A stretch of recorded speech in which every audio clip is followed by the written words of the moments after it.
Estamos en una emisión de Efecto Violeta.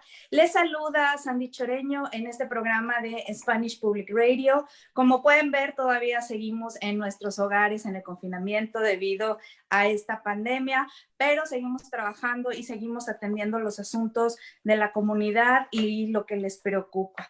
El día de hoy tenemos y agradecemos la entrevista que nos va a dar el concejal de nuestro distrito 25 acá en Chicago, nuestro concejal Byron Sigcho. También tenemos, con el concejal vamos a hablar de el derecho a la ciudad, el derecho a la vivienda y la gentrificación.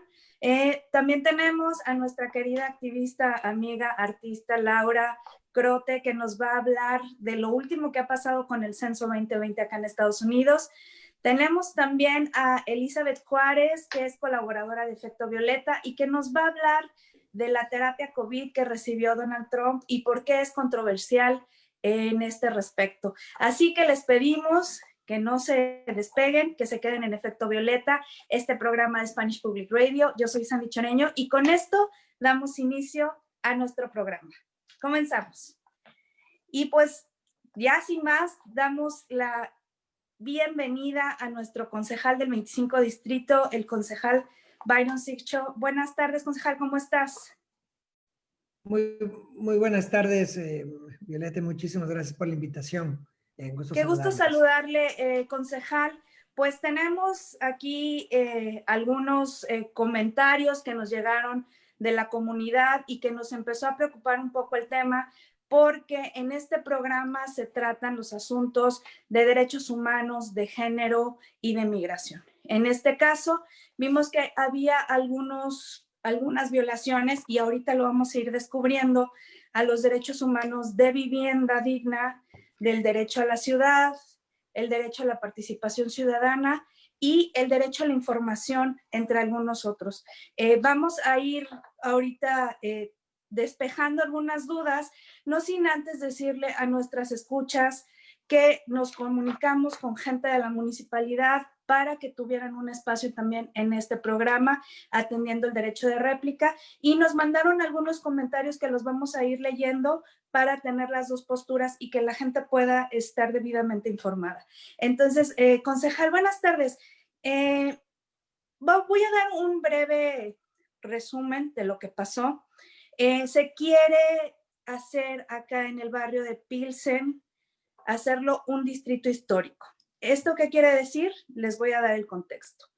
En noviembre del 2018, los funcionarios de la municipalidad presentaron la propuesta para el distrito histórico de Pilsen, un componente de una estrategia de 5 partes destinada a preservar a las comunidades mexicanas y mexicoamericanas en Pilsen y La Villita, que son barrios por excelencia de mexicanos y de latinos. Como parte de esta propuesta, la municipalidad pretende establecer como edificios históricos a más de 850 edificios inspirados en el estilo barroco y construidos en 1875 y 1910, junto con murales que datan desde 1978. Los funcionarios dijeron que la designación mantendría 2 periodos de tiempo significativos en la historia del barrio. Se convertiría en uno de los distritos históricos más grandes de la ciudad de Chicago. Si se hace oficial, el distrito histórico de Pilsen se uniría a otros 59 distritos históricos con 9 extensiones en todo Chicago. Hay obviamente posiciones a favor y en contra, y hay algunas posturas, por ejemplo, de los vecinos, la que nos llegó directamente a Efecto Violeta, que dicen que temen que un distrito histórico aumente los costos para los propietarios latinos que han vivido en el barrio por muchos años y que como consecuencia se les expulse del área. Concejal, por favor, danos un panorama breve de qué se trataría esta iniciativa que metió la municipalidad. Sí, muchas gracias. Yo creo que es importante primero entender cuál es la propuesta, de dónde viene la propuesta y justamente cuáles son los efectos. Nosotros heredamos esta propuesta de la administración anterior, una propuesta que se la trató de acelerar antes de que nosotros tomemos el cargo en mayo del 2019. En abril del 2019 y a pocos días después de yo asumir el cargo, ya se puso esta propuesta sin mayor consulta o sin ningún conocimiento de los propietarios de casa y obviamente de la comunidad en general. Esta propuesta y hay que creo que ser un poco, porque la traducción siempre es un poco compleja, pero nosotros ya somos un distrito histórico. Pilsen ya es un distrito histórico. Esta propuesta, y para ser un poco bastante, yo creo, exactos en la traducción, lo que quiere y lo que propone es ser un distrito patrimonial, que es bastante diferente.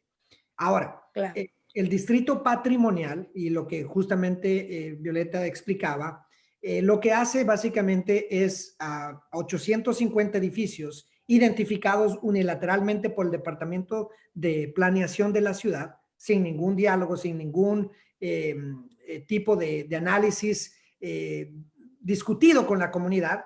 Se quiere designar 850 edificios como edificios patrimoniales. Ahora, vamos a entender qué es lo que hace un distrito patrimonial que es diferente al distrito histórico. Nosotros, como digo, una vez más, vuelvo y repito, ya somos un distrito histórico.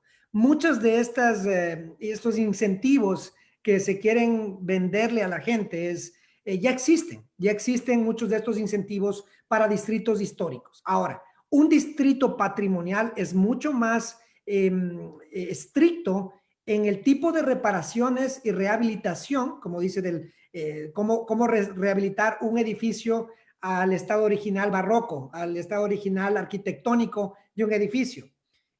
Y nosotros hemos visto, yo creo que, y hemos tenido ya una conversación, incluso tenemos ya un convenio ya con el distrito Cuauhtémoc, donde vamos a tener un intercambio cultural, intercambio técnico entre las municipalidades de Cuauhtémoc, el distrito Cuauhtémoc, la municipalidad de Cuauhtémoc y también Pilsen. Tenemos mucho en común para hablar de la cultura, para hablar de la historia y lo importante que es la comunidad de Pilsen y ser una comunidad ícono en la economía mexicana, méxico-americana y latina en general, una de las perlas de la comunidad latina.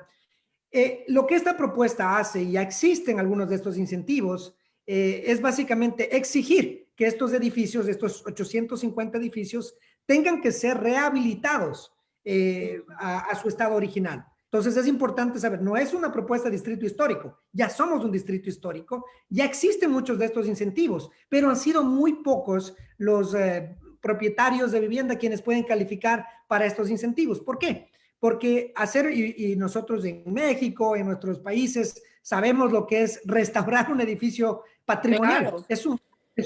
Claro. Exactamente, lo caro. Ahora, lo que a la comunidad le preocupó es que el Departamento de Planeación, primero que no consultó con esta iniciativa. Nosotros, menos mal, pudimos parar esta iniciativa y obviamente analizarla. La hemos analizado por un año. Lo que nos dicen, que tienen $3 millones para dar. Con $3 millones para restaurar patrimonialmente un edificio, tenemos tal vez para unos 20 edificios. Están hablando de 450. Es un experimento, yo creo que dado la pandemia, bastante descabellado, bastante fuera de tono, dado que estamos nosotros teniendo un problema ya fuerte en que la gente pueda mantener y pagar sus hipotecas, sus rentas. Entonces, los $3 millones, primero que es básicamente son pequeñas gotas para un gran baldazo que le quieren dar a la comunidad. Y aparte de todo, para calificar estos incentivos, se necesita tener capital. El 25% del valor de la propiedad tiene que tenerse en liquidez o en ahorros para que puedan calificar a las excepciones que son en grants, ¿verdad? Grants para reparación de casa y también para congelamiento de hipotecas. ¿Quiénes son los grandes beneficiarios, Vero? Obviamente quienes tienen el 25% de liquidez. ¿Y quiénes son ellos? Obviamente los desarrolladores y quienes están detrás de este proyecto. Los constructores. Entonces, los constructores, los contratistas, los arquitectos. Entonces, hay muchos intereses de por medio y nosotros obviamente nos hemos tomado el tiempo con expertos de la materia, con expertos y obviamente quienes nos han claramente identificado que para hacer un distrito de este tipo, de esta magnitud, se necesitarían por lo menos 60 millones de dólares, los cuales no se tienen. Entonces, este tipo de propuesta justamente aceleraría aún más el desplazamiento de negocios pequeños y propietarios de casa que no tienen la liquidez y quienes se beneficiarían no solo de del dinero para hacer la reparación, pero también del congelamiento de impuestos por 10 años, son los desarrolladores. Nosotros analizamos esto en juntas públicas y también con gente de la comunidad y tenemos más de los 850 propietarios. Hay algunos que tienen más de una propiedad, pero tenemos más de 350 declaraciones juramentadas en contra de esta propuesta, 95% en contra. Entonces, cuando se le quiere a la gente y a nuestra comunidad imponer un modelo totalmente fuera de tono, porque lo que nosotros debemos hacer hoy por hoy es lo que nosotros estamos proponiendo, tener una conversación seria con el asesor para ver cómo nosotros, y tenemos ya una propuesta en el condado con la comisionada Anaya, donde nosotros podemos darle incentivos y también tal vez congelamiento de impuestos a quienes tienen sus unidades accesibles, que tienen rentas módicas, para nosotros ayudarles con sus impuestos, ya que están generando vivienda asequible. Nosotros también estamos proponiendo lo que vemos como un gran problema, que en el distrito histórico, fuera de este corredor en el que ellos quieren imponer esta propuesta, se puede también congelar las demoliciones para que los desarrolladores no vengan y demuelan casas. ¿Y quiénes? Paremos ahí un poco porque le escribimos a la municipalidad y nos contestó el portavoz del Departamento de Planificación y Desarrollo, que se llama Peter Strazabosco, espero pronunciarlo bien, y dice que se plantearon opciones de distrito con referencias flexibles, aportes, orientación comunitaria. Dice también que han tenido varias reuniones con la comunidad, que hay 3 millones en Adopt a Landmark, y también destacó que el distrito histórico es una herramienta importante que puede ayudar a la comunidad a controlar las demoliciones. Es ahí donde está como el tema, porque dice, es importante que pueda ayudar a la comunidad a controlar las demoliciones y el desplazamiento. Si se anulara esta designación histórica, ya no podría ser reconsiderada y eso expondría de manera permanente a uno de los barrios más antiguos y únicos de la ciudad a tendencias de desarrollo que ya están cambiando su personalidad histórica y su población. Entonces, ahí hay como una contradicción porque ellos dicen, esto va a ayudar a que no se demuelan ya estos edificios, a que se conserve este patrimonio histórico y ustedes dicen, es todo lo contrario. ¿Qué pasa ahí? Bueno, es que obviamente es claro lo que ellos están preocupados de los edificios, mantener los edificios. No están preocupados del Departamento de Planeación durante todo este tiempo, durante más de 2 décadas, jamás ha estado preocupado en preservar la comunidad de Pilsen. Los datos son bien claros. 10,000 residentes latinos, mexicoamericanos principalmente, han sido desplazados de la comunidad gracias a estos malos planes del Departamento de Planeación. Entonces, que estos mismos planeadores urbanos piensen que van a ser quienes están protegiendo a la comunidad del desplazamiento, es simplemente son simplemente, yo creo que declaraciones sin fundamento, sin evidencia. Ellos tienen un récord muy claro de dónde han apuntado los planes y a quién han beneficiado. Lo otro también que resulta un poco irónico, que hablen de las demoliciones, ¿verdad? Ellos han parado 4 demoliciones en ese distrito, mientras las demoliciones alrededor del distrito no han parado. Es decir, que han parado 4 demoliciones, 3 de las cuales no se detuvieron gracias al Departamento de la Planeación. Se detuvieron porque nuestra oficina obviamente habló directamente con el desarrollador y le exigió que dé un plan. Estos mismos desarrolladores ya han desalojado a los inquilinos y a los negocios pequeños de esa área y hasta este momento siguen especulando. Es decir, que ellos tal vez pueden haber dicho que pararon una demolición. Los desarrolladores no es que van a parar de demoler los edificios. Lo que van a hacer es, obviamente, es tratar de tener las normas para ver cómo los van a restaurar. Hay edificios que los van a demoler porque están en condiciones bastante difíciles y lo que van a hacer es tener condiciones aún más estrictas de cómo se tienen que restaurar o reconstruir. Aquí lo que nosotros vemos es claramente de que hay un intento de venderle a la gente algo que es un producto que no soluciona el problema que nosotros tenemos bien claro, que es el desplazamiento. No existe ni un solo estudio nacional o local de ninguna universidad que acredite que el proceso de declarar distritos patrimonio solucionen el tema de desplazamiento o que nos dan más vivienda asequible. No hay ni uno solo, ni uno solo. Es la primera vez que el Departamento de Planeación en toda su historia está hablando del desplazamiento, pero aún siguen insistiendo con herramientas que jamás han resultado. Vamos a ver qué es lo que ha pasado, por ejemplo, en comunidades aquí en Pilsen como Wicker Park o Lincoln Park, donde se han hecho distritos patrimoniales, donde habían antes comunidades latinas históricas y grandes. Yo no veo todavía que quede ahí ni la sombra de lo que era antes. Y eso es lo que quieren hacer en Pilsen. Ahora, nosotros aquí en la comunidad hemos organizado y nosotros informado a nuestra comunidad durante un año de los beneficios y los costos de esta propuesta. Los dueños de casa y los negocios pequeños, incluyendo la Cámara de Comercio local, se ha puesto a este proyecto porque no da ningún beneficio. Lo que sí va a traer son muchos costos para los negociantes, para los dueños de casa que ya de por sí están ahorcados con los costos. Nosotros tenemos un plan que va a resolver el tema de las demoliciones. Tenemos una propuesta ya en el Comité de Zonificación para congelar las demoliciones a lo largo del distrito histórico y también tenemos una propuesta con el asesor. Pero ¿quiénes se benefician? Y es claro, por ejemplo, si usted ve la iglesia de San Adalberto, la iglesia de San Adalberto, ese sí es un patrimonio de la comunidad. ¿Y por qué se queda fuera del distrito histórico? Porque obviamente hay intereses, hay desarrolladores que quieren hacerse de la iglesia, pero lo que nosotros no hemos permitido es que se venda esto para desarrollo de lujo. El tema de patrimonio es algo importante y algo que lo vamos a tocar, pero tiene que ser voluntario. Aquí el que quiera declarar su edificio como patrimonio histórico, nosotros le vamos a ayudar y le vamos a que pueda calificar con los incentivos y todo lo que se necesite, pero no se puede imponer algo cuando el 95% de la gente dice que no.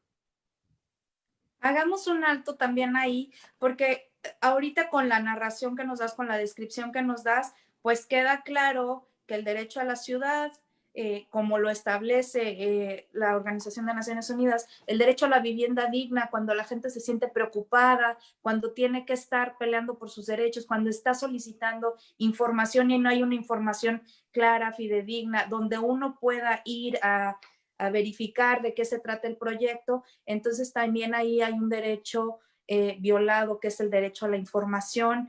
Y ahorita a mí me interesaría mucho hablar del derecho a la participación ciudadana, que es lo que estás comentando. Ustedes dicen, queremos ser parte, ustedes han hecho el trabajo que debió de haber hecho primero el municipio de informar debidamente para que la gente pueda tomar una decisión, porque ahí lo más importante son los residentes, son las personas que llevan mucho tiempo viviendo ahí, son las personas que tienen sus propiedades ahí, porque son las que han pagado por su propiedad y es la mayoría de las veces lo único que tenemos, ¿no? Entonces, cuando nos dejan sin esa posibilidad de pues de saber qué va a pasar con nuestra propiedad, si va a subir el agua, la luz, y después ya no va a haber una forma de pagar, pues o la renta se va a multiplicar, pues nos dejan una situación de indefendibilidad. Entonces, háblanos por favor del derecho a la participación ciudadana. Yo supe que ustedes están pidiendo que este asunto se someta a votación. Pues están diciendo, esto no puede ser que se imponga, sino que se someta a votación. Y porque comentan que si no en enero, llegando a febrero, el distrito histórico se hará de manera automática. Entonces, cuéntanos, por favor, qué es lo que ustedes han estado haciendo y cómo podría someterse ese asunto a votación si ellos no lo deciden así. Claro, y eso es lo que han venido haciendo, lamentablemente. Obviamente nosotros, la imposición, que no es solo, obviamente tenemos un gobierno en la Casa Blanca totalmente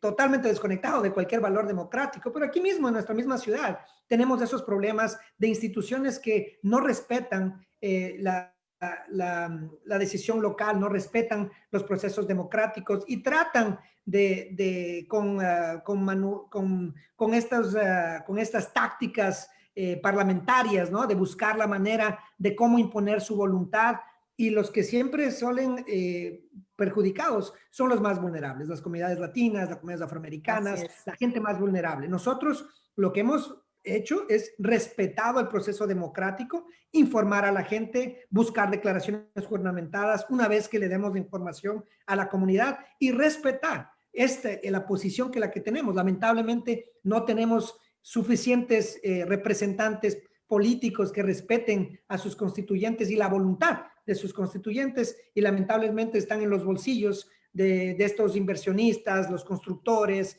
y pues la gente de dinero que por demasiado tiempo ha tratado de siempre imponer su voluntad. Nosotros estamos siguiendo el proceso que se debería respetar, y obviamente exigiendo que se vote y se respete la voluntad de los residentes, de ese 95% de gente que se va a afectar en su día a día por estas decisiones. Entonces, lamentablemente, después de los 2 meses, la administración de la alcaldesa, que se jacta muchas veces de democrática, de progresista, introduce una ordenanza directa, abusando sus poderes de emergencia. Yo no veo ningún tipo de declaración patrimonial que sea emergencia cuando la gente está muriéndose de hambre, o no puede pagar su renta, o no puede pagar su hipoteca, o se está enfermando, o se queda sin trabajo. Esas son emergencias.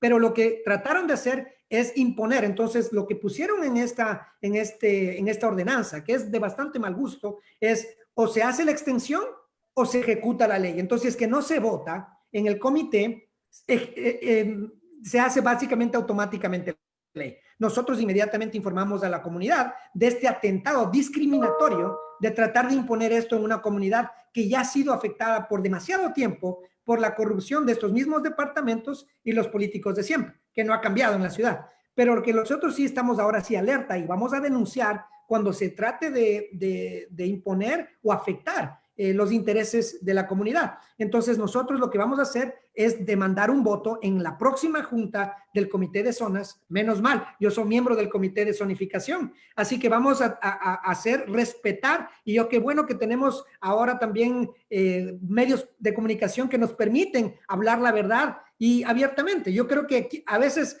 quienes mandan declaraciones escritas y no pueden defender sus argumentos en público, yo creo que la gente se da, y en las últimas juntas se han dado cuenta de quién dice la verdad y quién está tratando de esconder los intereses ocultos. Cuéntame, por favor, ¿qué ha pasado en esas reuniones? Porque entiendo que han pasado 2 reuniones, que va a haber una más, y entonces en esas reuniones se podría decidir si se vota o no, o cuál sería ese proceso, por dónde tendría que pasar para que se votara. Porque a mí me parece que el derecho a la participación ciudadana tiene que ver con eso, donde la gente decida qué es lo que va a pasar. Entonces, eso sí sería como muy importante, porque de no hacerlo, se establecería un precedente muy, muy grave.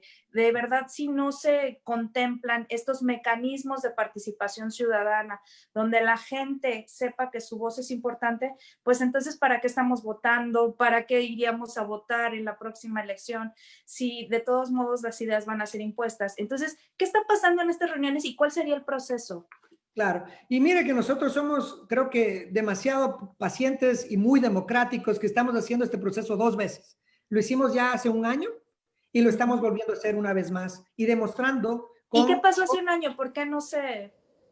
La alcaldesa decidió unilateralmente que las declaraciones juramentadas y que el proceso, las juntas públicas, simplemente tenían que volverse a analizar.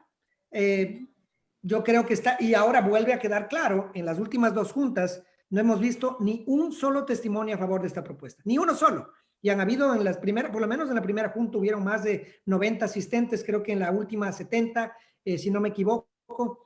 La gran mayoría, si no es absoluta, unánime, ahora que se entiende más la propuesta, en contra. Lo que usted dice justamente, se pone bastante en riesgo los procesos democráticos, sienta malos precedentes y de hecho comienza a indicar y a clarificar esta intención, yo creo que de las alcaldías y del Poder Ejecutivo de imponer su voluntad y llamarse democráticos o anticorrupción, pero realmente están tomando las mismas decisiones de los mismos corruptos que criticaban durante la campaña. Entonces nosotros lo que vemos ahora es la importancia de que la gente participe. Nosotros invitamos a la gente que vaya, de su testimonio, llene sus declaraciones juramentadas. Ahora llegan más declaraciones juramentadas, nos han llegado desde ahí más docenas de declaraciones y nosotros queremos que se respete la voluntad de la mayoría en el voto, en el concilio, sin ningún tipo de manipulación o de creación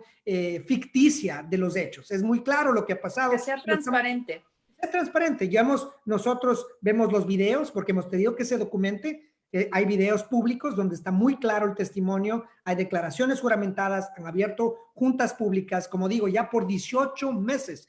La desesperación de esta administración de adueñarse de la comunidad, para mí se comienza a volver más y más evidente. Nosotros lo que tenemos ahora es una administración comprometida a la transparencia, a la democracia. Hemos evitado que más iglesias caigan en manos de desarrolladores de lujo. Ahora tenemos bodegas de comida, tenemos servicios sociales en estos espacios y vamos creando más vivienda asequible porque creemos que Pilsen es la meca de la comunidad migrante, creemos que es un ícono y donde nosotros hemos dejado huella y la queremos seguir protegiendo. Así que hemos seguido el proceso democrático y le exigimos que la administración respete la decisión de la comunidad.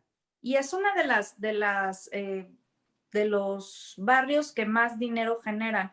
¿Qué le contesta usted a la gente que dice, porque sí me he encontrado 2, 3 vecinos y también líderes de la comunidad que dicen, es que no quiero que demuelan este edificio, tal casa, Casa Michoacán, por ejemplo, dicen es un edificio histórico, y tú nos dices, yo presenté ya una iniciativa para que no se demuelan estos edificios. Entonces, coméntanos, por favor, cuál sería ese plan alternativo para las personas que creen que si no pasa esto van a demoler sus edificios.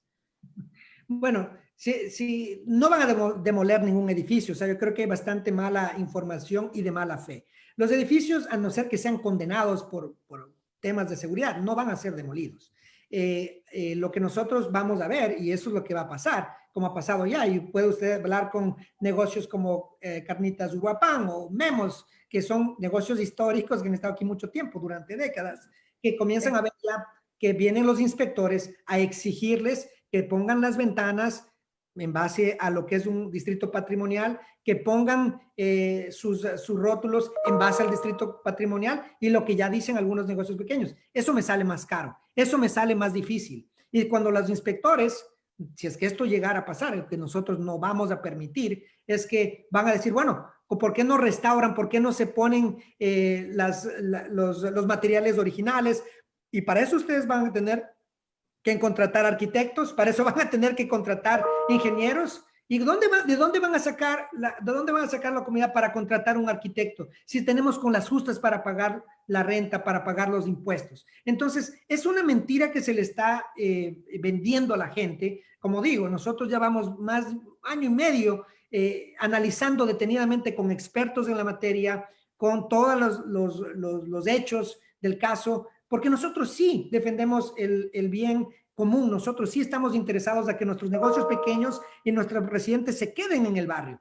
Habría que ver las credenciales y de dónde viene esta información, pero nosotros podemos admitir, nosotros podemos declarar a ciencia cierta que este proceso de patrimonio, de distrito patrimonial, no nos ayuda para nada a detener las demoliciones. Para detener las demoliciones, y sí se han detenido 4, pero las demoliciones, y son edificios que obviamente se van de todas maneras a demoler, pero a reconstruir bajo las nuevas normas, que van a ser más caras. Nosotros tenemos ya una propuesta para detener, como digo, las demoliciones a lo largo del distrito y realmente preocuparnos en ayudar con los subsidios y el congelamiento de rentas para quienes más lo necesitan, no para los desarrolladores. Es que es una locura subsidiar a los desarrolladores con el poco dinero público que se tiene para desplazar a quienes han estado aquí pues durante mucho tiempo. Claro, y nada más decirle a la gente que el proceso de gentrificación es precisamente eso, es expulsar a las comunidades o a las minorías de sus lugares donde están residiendo para darle paso a las nuevas viviendas, al Airbnb, a este tipo de lugares donde ya la gente después no tiene dinero o para pagar la renta o para pagar la luz o para pagar el gas y tiene que irse a otros lugares que sean más accesibles. Y lo que hace precisamente este proceso de gentrificación es expulsar. Hay un académico que dice la gentrificación es blanqueamiento por despojo, que es una pues, definición bastante fuerte, porque lo que están haciendo es blanqueando los barrios, despojando a las familias de sus espacios y pues exponiéndolos a una situación pues, de indigencia. También en este asunto, pues tendríamos que ver qué es lo que está diciendo la alcaldesa, pero vamos a retomar algunos comentarios. Por ejemplo, dice Victoria Lugo, dice que el aumento de los costos de mantenimiento de una casa ubicada en un distrito histórico desplazaría más familias latinas del barrio que ya de por sí está gentrificado. Leticia Guerrero también dice, la municipalidad está tratando de meternos esta iniciativa a la fuerza. Nosotros deberíamos de decidir qué es lo que pasa con nuestras propiedades. Arturo Garza dice,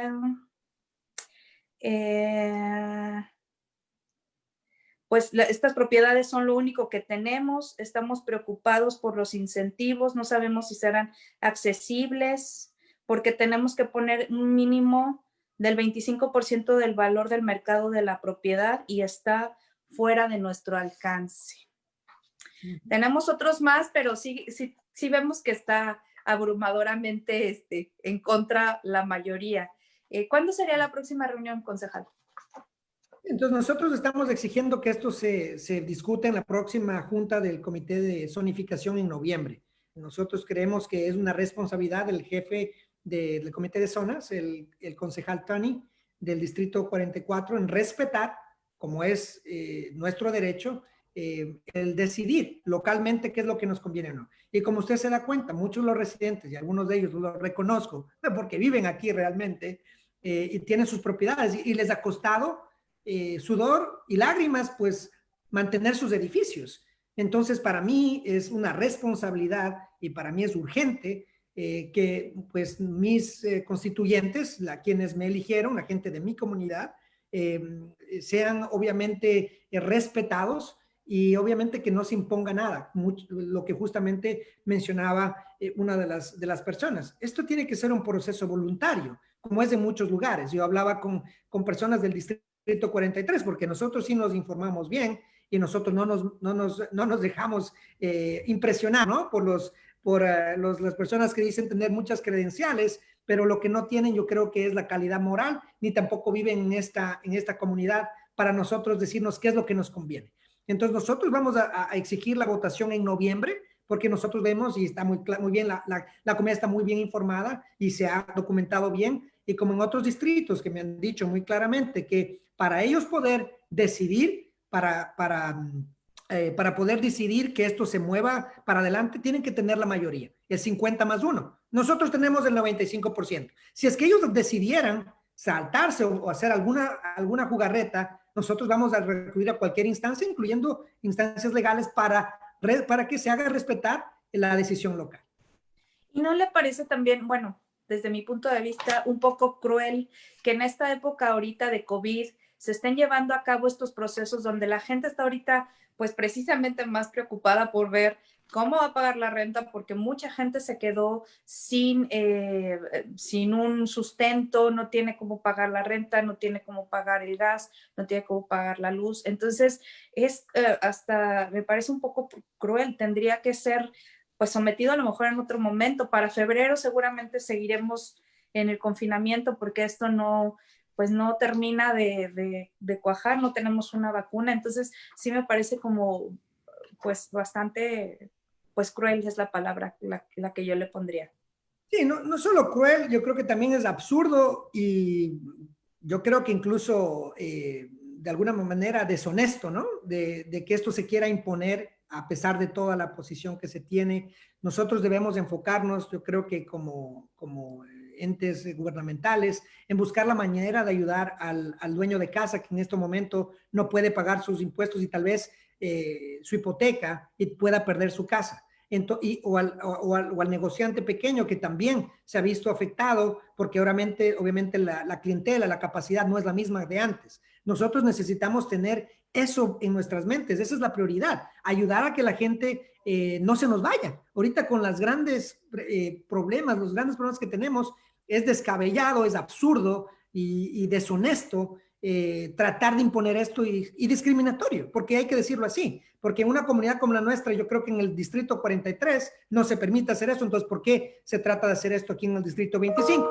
Creo que en el pasado teníamos, yo creo que demasiados títeres, ¿no? Y no tenemos pues voces fuertes, pero en este momento yo creo que tenemos una comunidad unida que sabe muy bien lo que le conviene, lo que no le conviene. Tenemos un plan, como digo, nosotros sabemos los temas prioritarios, nosotros de seguridad pública, nosotros tenemos el tema de restablecer o reorganizar nuestro corredor industrial, comercial, sabemos la importancia de ayudar con focalización de incentivos, de subsidios, aquellos que están ayudando a la comunidad, aquellos que han invertido con tiempo, no a los desarrolladores que vienen, invierten y sacan su dinero y se van a otro estado. Nosotros perdemos doble cuando hay ese tipo de modelo económico totalmente absurdo. ¿Por qué? Porque le dan una mordida a la autoridad local, porque le dan una mordida ahora y me preocupa mucho cómo estos departamentos operan casi por su cuenta. Entonces, lo que nosotros vamos a exigir y vamos a demandar, y en esto nosotros creo que tenemos muy claro que aquí hay una comunidad bastante organizada, bastante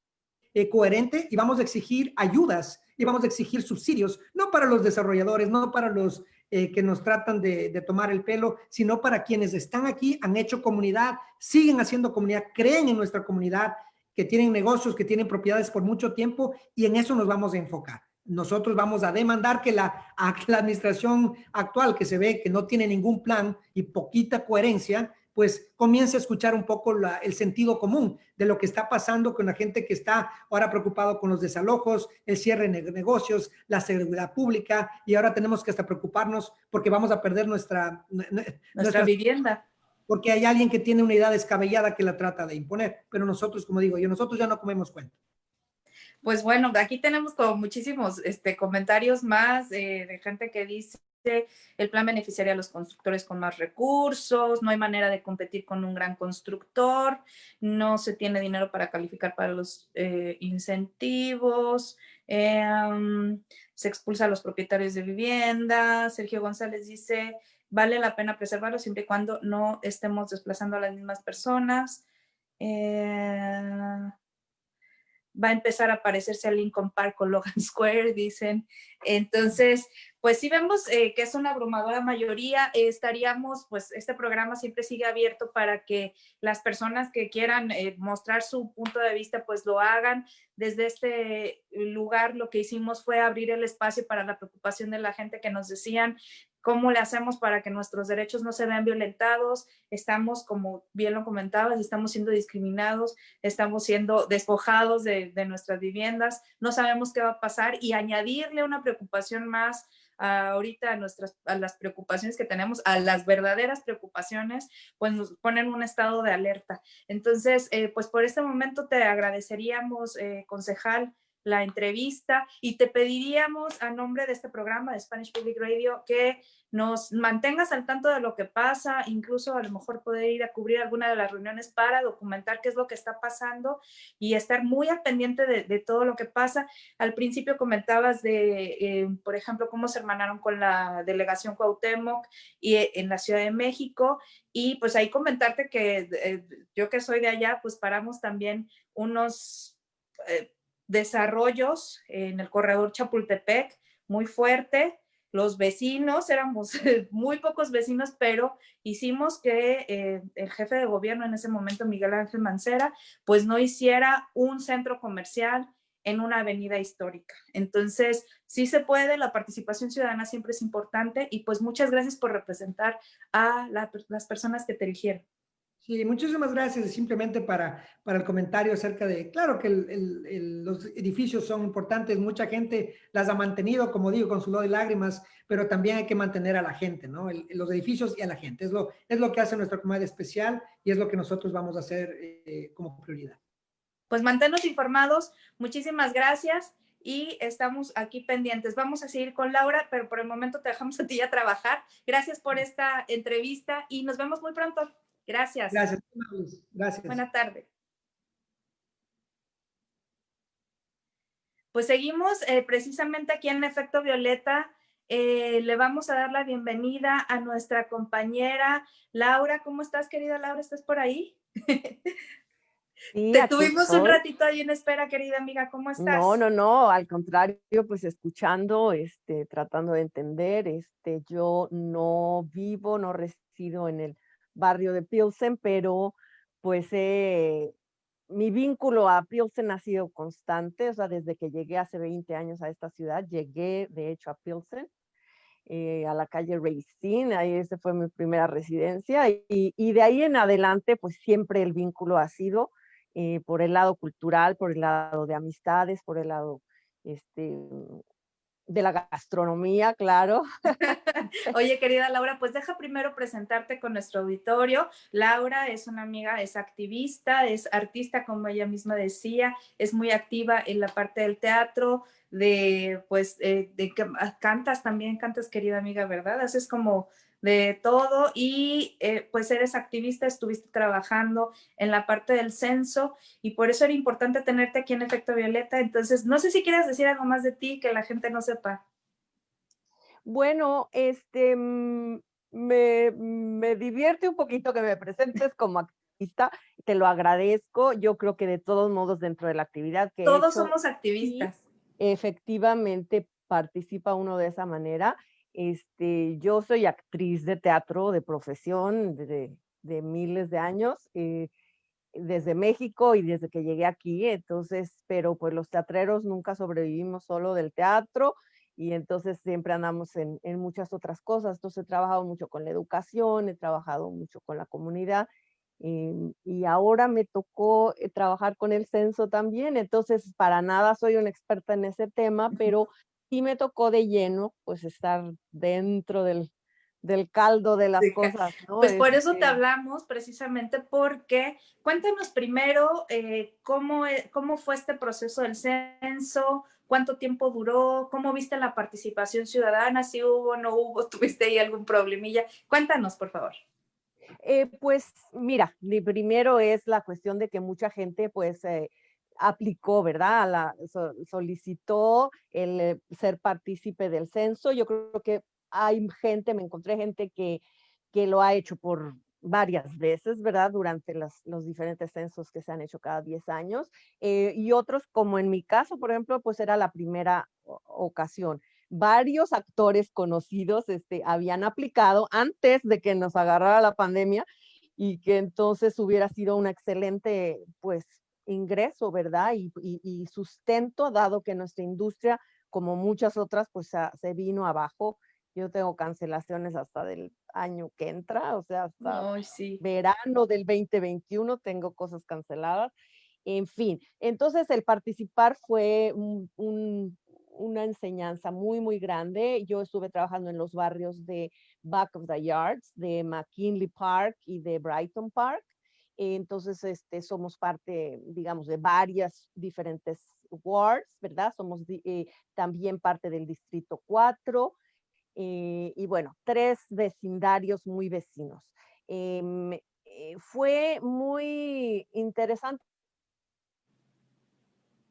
el trabajo porque dentro del contexto en el que estamos con esta administración, pues la gente, si de por sí hay una desconfianza ya existente por décadas de nuestra comunidad, eh, esta administración en particular, la pandemia además, pues exacerbó la desconfianza. Entonces nosotros nos presentamos frente a la puerta y somos un poquito la imagen de el gobierno, de alguna manera la gente lo lee de esa forma, y entonces pues sí, los azotones de puerta y el cerrar, Sí, y claro. el echarte a los perros, digo, no los perros que uno quisiera que le echaran, ¿verdad?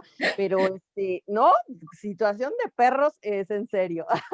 Oye, pero aparte, pues también la gente tiene miedo a abrir la puerta porque siempre los activistas, las organizaciones te dicen, no abras la puerta porque puede ser migración. Entonces era como, ¿no? La contradicción ahí, ¿abro o no abro la puerta? Exactamente, y además nosotros pues de una u otra manera pues vendríamos representando de alguna manera al Claro, gobierno, ¿verdad? Aunque por otro lado pues está toda esta tradición del censo tratando de ser una instancia lo más apolítica de alguna manera de decirlo, de ser más objetiva, o sea, la finalidad del censo finalmente siempre es desde el punto de vista pues numérico, estadístico, objetivo, o sea, lo más posible lograr los números más acercados a la realidad, que reflejen la verdadera población que está habitando esta tierra. Es decir, desde siempre, pues ha habido asuntos, ¿no? O sea, imagínate con la comunidad nativo americana, con la comunidad afroamericana, ha habido muchos asuntos relacionados al censo y las poblaciones, pero finalmente, pues el fondo de todo es contarnos todos. Y ese concepto es muy difícil que atraviese, pues el miedo que tiene nuestra comunidad, la ya sé. desconfianza que ha ido aumentando más y más y más. Y además, los mensajes que vinieron desde la administración muy amenazantes, muy contradictorios, y constantemente metiendo inseguridad, incertidumbre, y caos. Finalmente, como esta palabrita que se vuelve muy representativa de esta administración y yo creo que pues incluso estratégica, ¿verdad? Siempre se ha estado alimentando esta situación caótica, porque pues a río revuelto, como dicen, ¿verdad? Hay alguien que saca un poquito de ventaja. Entonces, el censo no fue una excepción de esta situación. Se creó mucho caos, primero por los distintos mensajes que venían. Ujú, Efectivamente, la pregunta se va a hacer o no se va a hacer. Si sí claro. se va a hacer, La de no se va a ciudadanía. hacer. La de ciudadanía, que efectivamente eso se clarificó hace muchos meses, pero también en la mentalidad de la gente no desaparece como una posibilidad. Si ya lo estuvieron Claro. preguntando, si ya lo estuvieron diciendo, ¿qué tal que si viene esa preguntita ahí metida, no? Y entonces yo no me voy a arriesgar, la comunidad no se va a arriesgar, entonces no se abrían las puertas. Y se veía la cortina que se movía y que luego ya no se movía.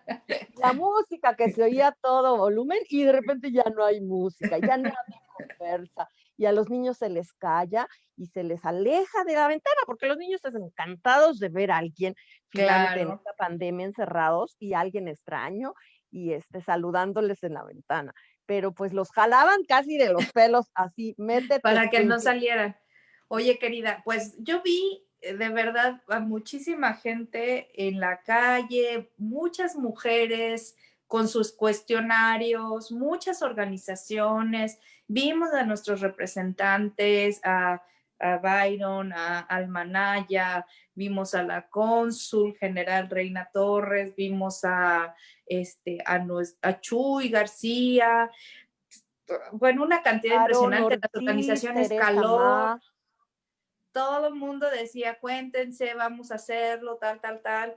Y luego se logró también por esta participación ciudadana que se extendiera un mes más el cuestionario por la pandemia, porque efectivamente la pandemia pues movió toda la dinámica de lo que es un censo normal, donde la gente puede salir o donde puede tomar un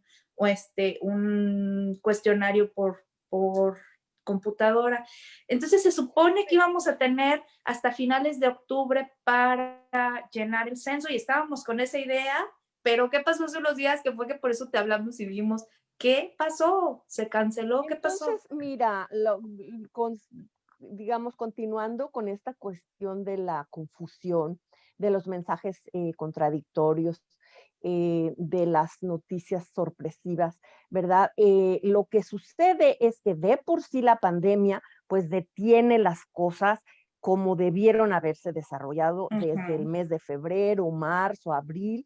Entonces se va deteniendo mucho y el momento en el que ya los enumeradores salen a la calle, o sea, se está contando con que la gente lo haga por sí misma.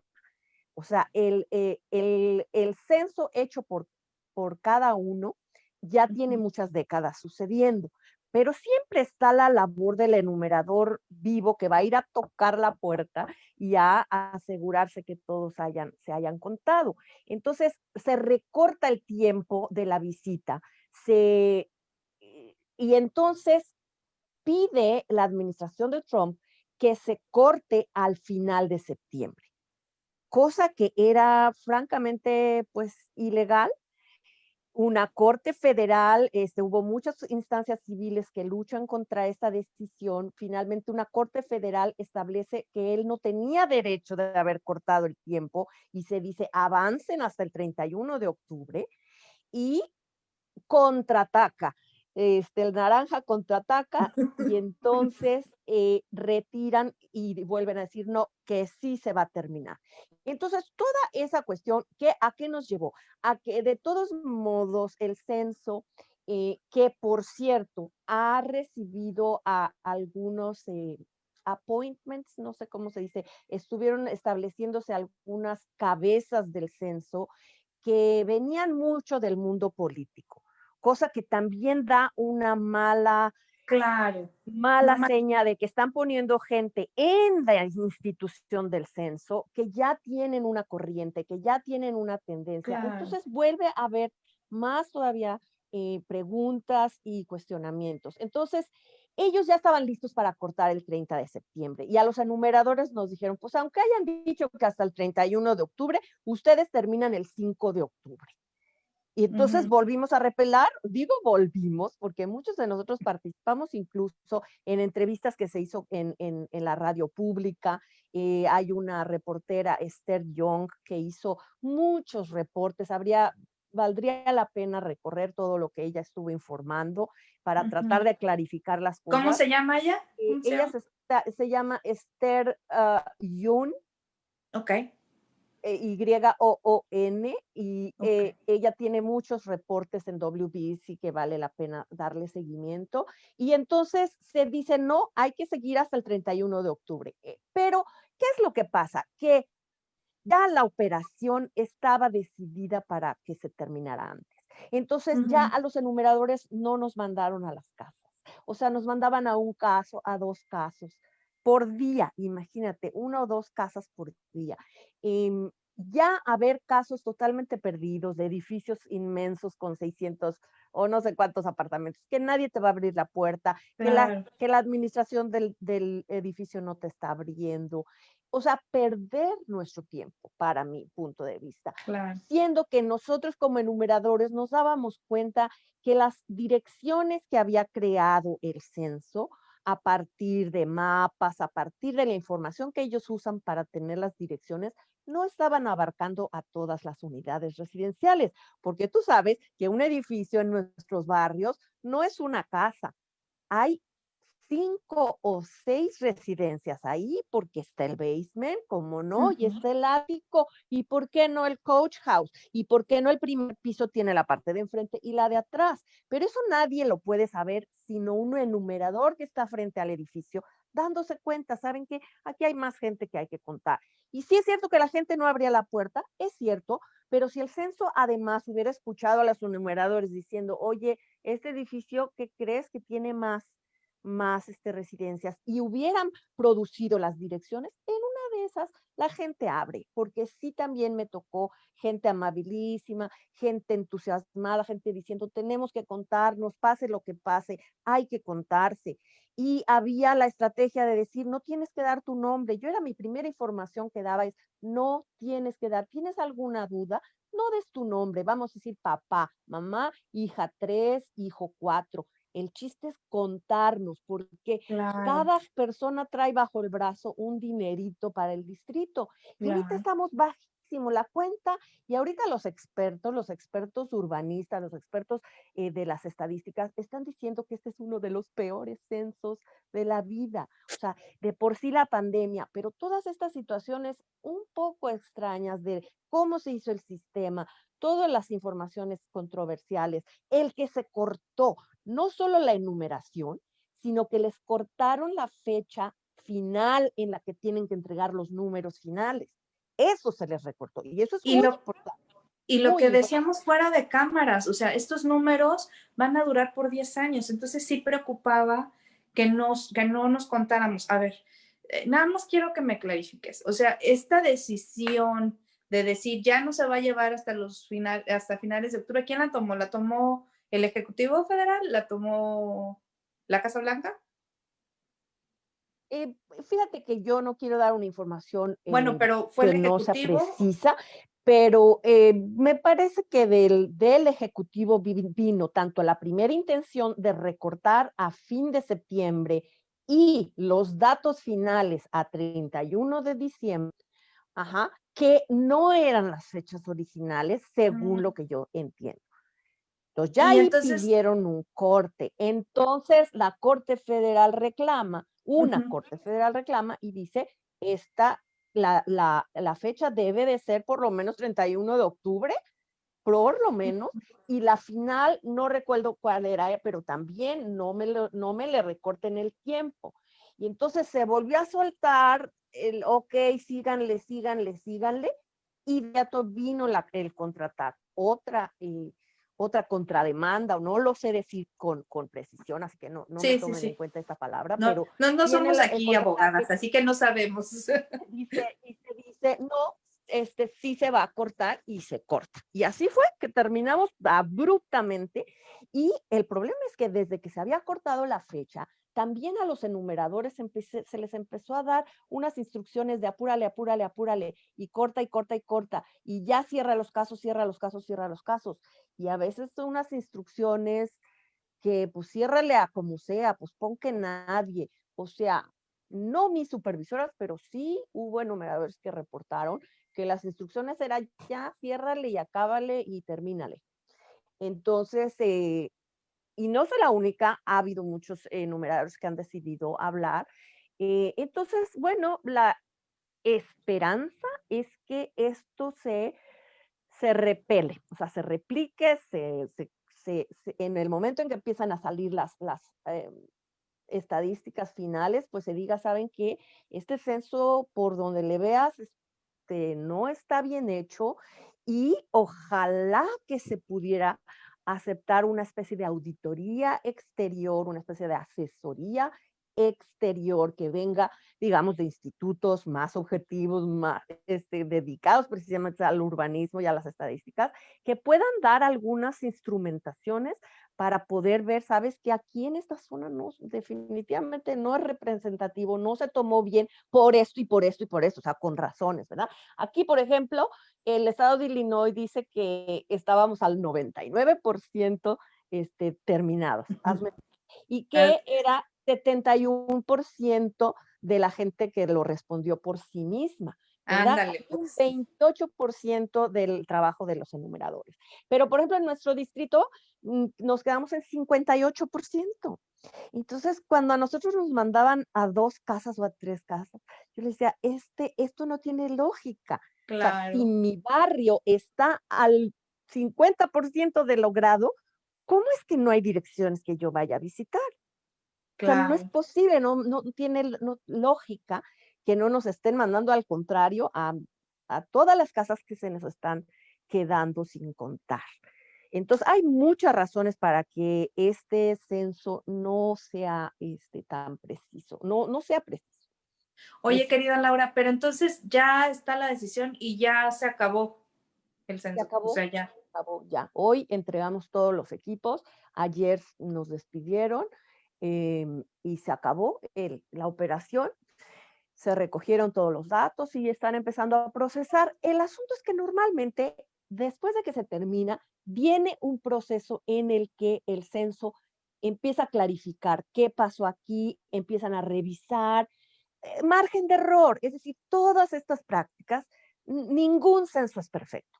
Es Sí. imposible que sea perfecto. Entonces, hay una serie de instrumentos de la estadística, de los especialistas, ¿verdad? Que revisan y empiezan a ver, aquí hay un montón de error, esto, aquí a lo mejor hubo incluso cuestiones fraudulentas de información, pero se puede detectar pues con los instrumentos que ellos tienen, ¿verdad?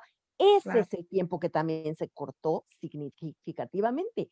O sea que no, si ellos tenían 5 meses para hacer esa revisión, ahora se volvió a la mitad, 2 meses y medio van a Claro. tener para poder checar, verificar que la información sea y encontrar los problemas y ver si se pueden solucionar estadísticamente de otra manera. Híjole. Entonces, queda abierta la puerta, yo creo, a la sociedad civil, a las instituciones, a los universidades. Pero ya ahorita es que la verdad es que te digo, se me hace que es un momento complicado porque pues tenemos la elección ya encima en unos días, tenemos la designación de la jueza en la Suprema Corte, que también es un problemón, tenemos pues el proceso electoral que casi todos coinciden en que no nos va a llevar un día, sino van a ser semanas de estar con la incertidumbre.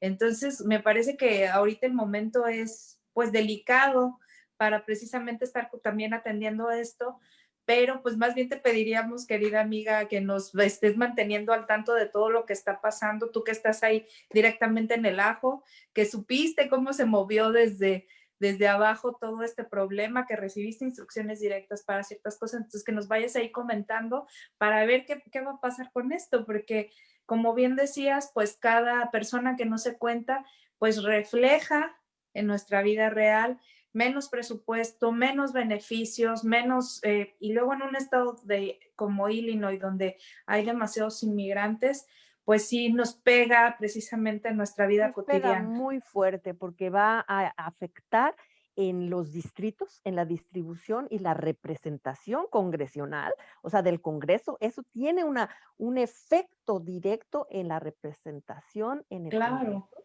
y también en recursos. Los recursos, con estas cifras que tenemos, y son números que se nos van a quedar pegados por 10 años. Sí, oye. 10 años. Y no son números que nada más use el gobierno. Todas las non-for-profits, muchas organizaciones que trabajan en pro de la comunidad, están basadas o pueden usar como base para el pedir sus recursos, precisamente esos números, porque son los números más que todo el mundo acepta, ¿verdad? Por decir algo, son los números que se toman en cuenta para muchísimos recursos.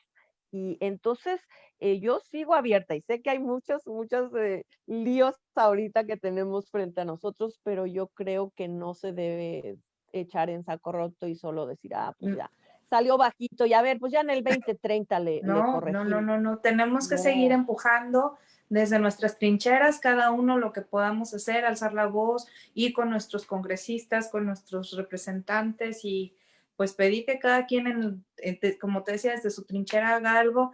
De mi parte, pues agradecerte, querida amiga, no solo tu trabajo, porque me consta, yo que te sigo en redes sociales desde fui a tal colonia, fui a tal lado, fui a tal y no me abrieron, sí me abrieron ahí sufriendo el calor y ahora el frío y bueno, te vimos ahí. Entonces agradecerte tu trabajo, tu entrega, porque esto pues también es un trabajo de verdad, de mucho compromiso, porque podría pensarse que es de voy y toco y ya, es un trabajo de verdad de compromiso con la sociedad.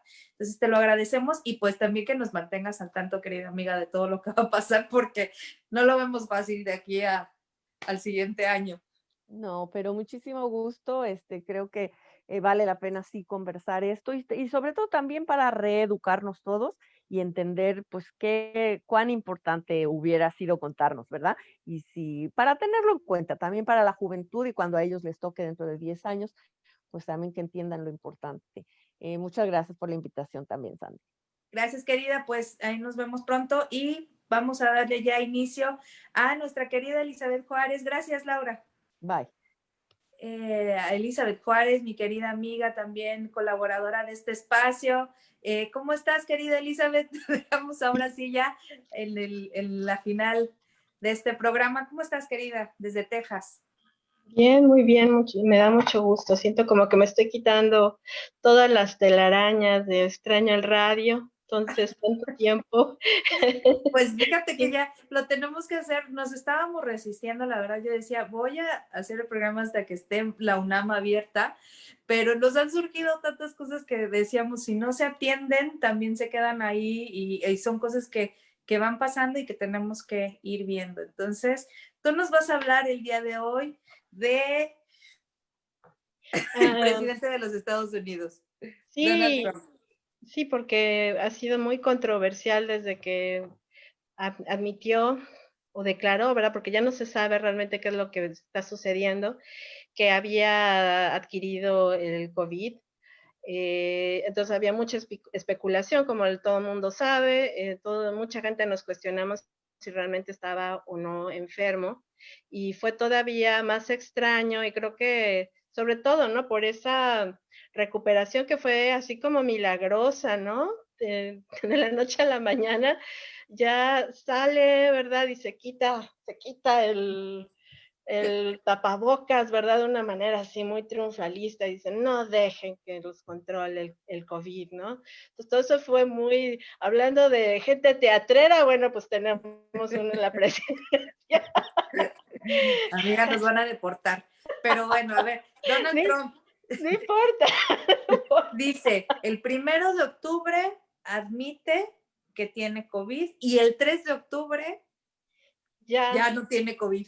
Ya se 6 quitó la pruebas se hizo y máscara. dijo ya soy, pero aparte dijo soy inmune. A ver, cuéntanos, ¿qué pasó Bueno, ahí en esos 2 días y medio? pues lo que pasó, bueno, como sabe mucha gente, ¿verdad? Es que lo mandaron a un hospital militar en el que estuvo recibiendo atención médica privilegiada, ¿verdad? La atención que mucha gente, ¿verdad? De los barrios de Chicago, ¿verdad? De aquí de Texas, no podemos siquiera aspirar, ¿verdad? Entonces, entre uno de los tratamientos que recibió se encuentra un cóctel antiviral que se llama Regeneron o Regeneron en inglés. Y ahora ya salió el CEO, el director de la mesa administrativa de esta compañía, a declarar después de que los médicos de Trump dijeron que eso fue el tratamiento, uno de los tratamientos que se les dio porque fueron diferentes tratamientos, que esta Regeneron o Regeneron crea inmunidad, crea anticuerpos. Y bueno, acá lo interesante es que él es una de las 10 personas en todo Estados Unidos que ha tenido el gran privilegio de recibir este retroviral que existe desde la primavera del 2020 y que fue desarrollado gracias a, bueno, la producción fue auspiciada gracias a dinero del erario de Estados Unidos con impuestos de nosotros que se gastaron 450 millones de dólares. Ándale, pues. Sí, para que hubiera producción. Y bueno, pues han pasado, imagínense cuántos meses, no tengo la fecha exacta en la que se le entregó ese dinero a esta compañía, pero pues bueno, ya por lo menos podemos hablar 3 o 4 meses que han pasado desde la primavera hasta que ya estamos en el otoño, casi, ¿verdad? Entonces, durante todo este tiempo realmente no se ha hecho gran cosa porque, bueno, se le pidió a esa compañía que liberaran parte de los recursos de su empresa, de su farmacéutica, para aumentar la producción de este retroviral. Pero ¿Cómo hasta el se llama la momento, farmacéutica? la compañía también se llama Regeneron. Yo creo que Ok, todavía no existe un nombre ok. comercial para el antiviral y por eso ahorita más están hablando del cóctel antiviral de Regeneron. Entonces, pues ahora en todo este tiempo que ha pasado, que se dio esta cantidad extraordinaria de dinero, solamente con esta han podido tener 30,000 unidades que no han sido entregadas además para que se les sean destinadas a tratamiento suponemos, ¿verdad?, de las y los ciudadanos de Estados Unidos. Y digo suponemos, pues porque esta administración se ha distinguido por estar acumulando mucho del equipo de protección, como las mascarillas, ¿verdad? Incluso los respiradores. Se dijo al principio, muchos medios bastante reconocidos estuvieron denunciando que Kushner, perdón, iba a decir el cuñado, el yerno de Trump, estuvo acumulando todo esto y que no se sabía a dónde iba, que además de una manera muy ilógica, ¿verdad? Y criminal, en mi opinión, les estaban quitando todos estos equipos a los estados, ¿verdad? Que estaban compitiendo con los mismos estados, como por ejemplo con los del gobernador de Illinois o de Texas, por ponerles algún ejemplo, para poder comprar los equipos en el extranjero. Entonces, si ponía un gobernador una oferta de decir yo voy a comprar esto por 4 millones, entonces llegaba la administración de Trump y decía, yo se los doy yo quiero, pero les doy 5.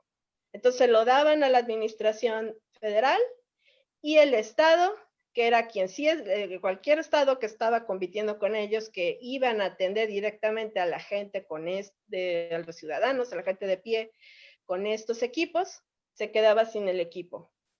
Y el equipo federal se desaparecía. Nadie sabe, bueno, hasta donde yo me quedé, qué pasó con esto, todas estas mascarillas, con todos estos ventiladores. Y pues ahora también creo que es muy importante cuestionar qué va a pasar con estas 30,000 unidades, ¿verdad? Que de todas formas son insuficientes porque se está manejando ahorita una infección diaria. La semana pasada hubo de 60,000 personas infectadas en un solo día. Entonces, 30,000 no son nada.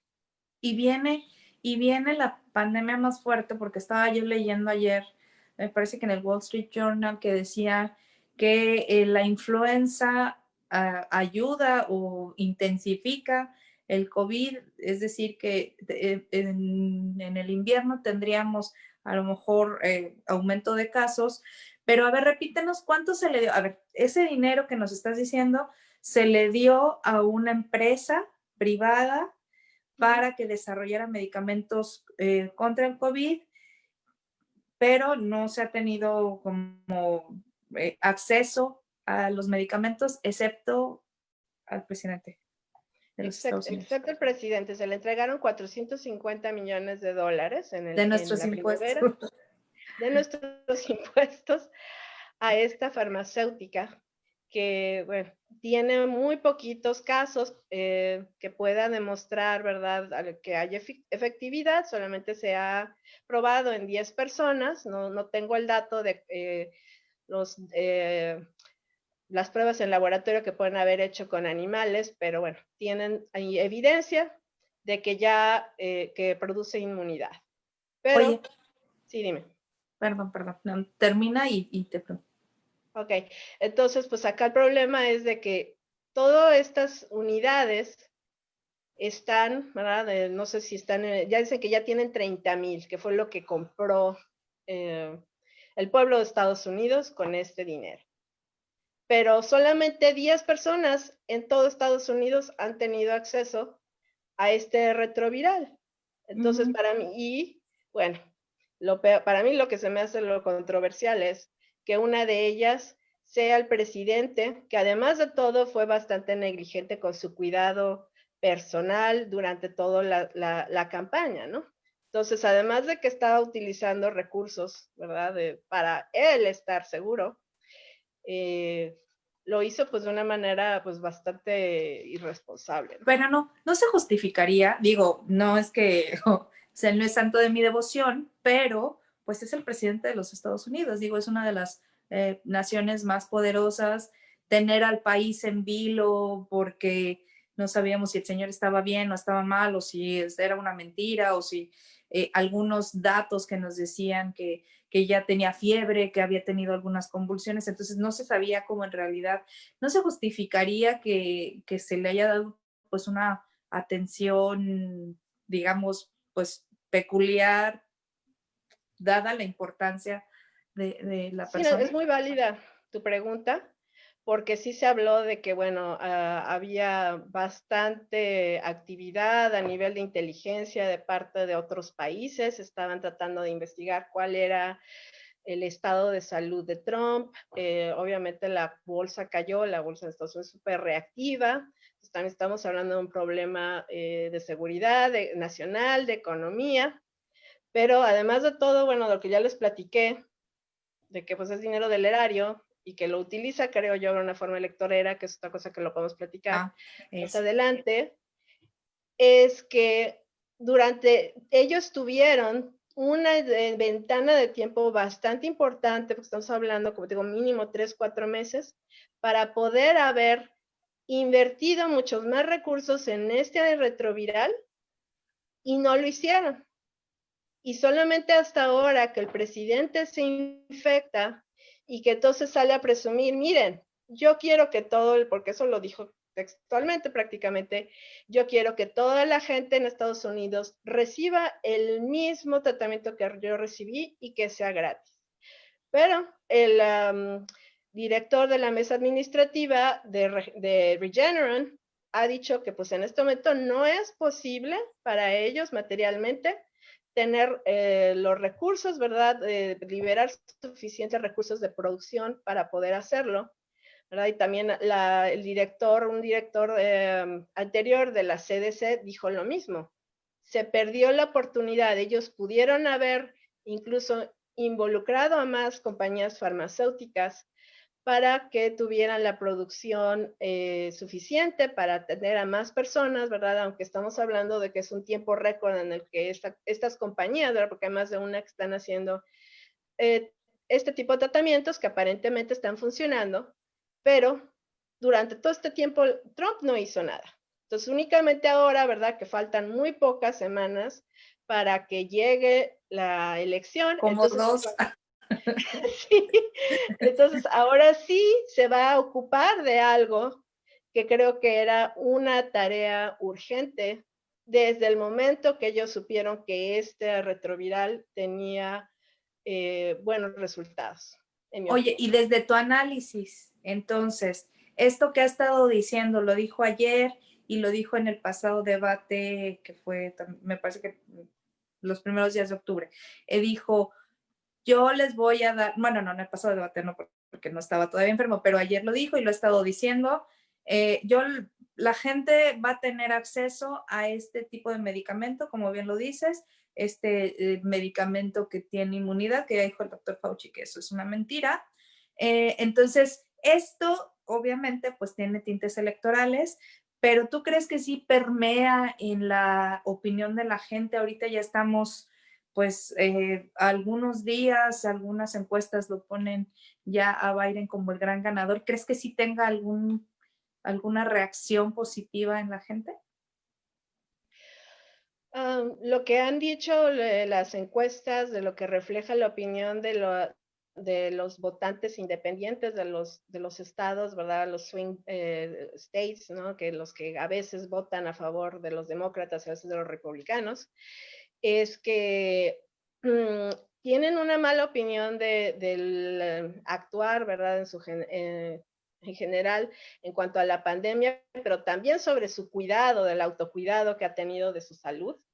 Eso también es algo que no, que está también pues volteando la balanza a favor de Biden, ¿no?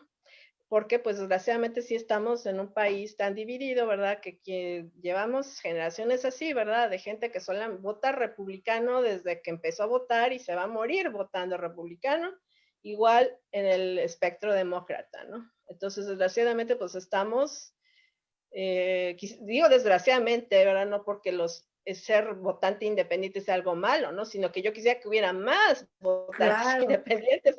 Estamos pues igual que todas las elecciones, ¿verdad?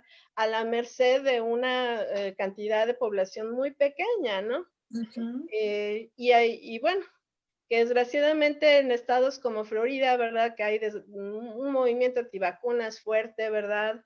Que apenas creo que se está empezando a crear una conciencia entre los asilos de personas, asilos o casas de retiro, ¿verdad? No quiero decir que todos sean asilos de ancianos, porque pues ha tenido un impacto negativo, ¿verdad? Han muerto demasiadas personas. Entonces apenas es que estamos empezando a ver que debido a eso están cambiando, ¿no? Pero no se sabe hasta el momento, ¿verdad? Por lo que yo sé, en Florida creo que es tan parejo, ¿verdad? El margen. No se sabe todavía. Tal vez va a ser como en la elección de George Bush, ¿no? Que se decida por muy poquitos, por miles de votos ahí en Florida, ¿no? Entonces, pues, ojalá que sí, que esto sí tenga un impacto, ¿verdad? Aunque todavía pues sigue la gran pregunta del voto oculto, de que tanto se habla, ¿no? De la gente que no se atreve socialmente a aceptar. Claro, al decir yo voy a votar por tal. Pues muchas gracias, querida Elizabeth. ¿Algo más? Pues bueno, solamente un llamado, ¿verdad? A que hagamos presión social. Yo sé que le estoy aquí en Chicago, ¿verdad? La gente de Chicago, como dicen, I'm preaching to the choir, ¿no? Le estoy hablando a la gente demócrata de que hagan más activismo, que participen más. Yo sé que ya es una comunidad históricamente activa y se los envidio muchísimo.